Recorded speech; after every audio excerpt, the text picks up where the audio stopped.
উপহারও আছে, মনে হচ্ছে বল। ঠিক বলেছিস, ওই তো অনেকগুলো বল। ছানারা, এই নাও তোমাদের গিফট। আমি সবার জন্য আজকে বল এনেছি।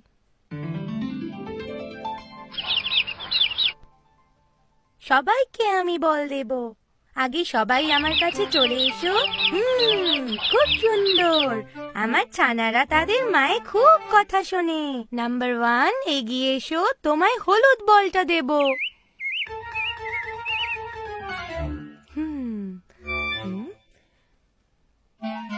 বলো তাহলে বলটা কি রঙের? সূর্যমুখীর মতো হলুদ রং। সূর্যমুখীর মতো হলুদ রং। ছানা নাম্বার 2,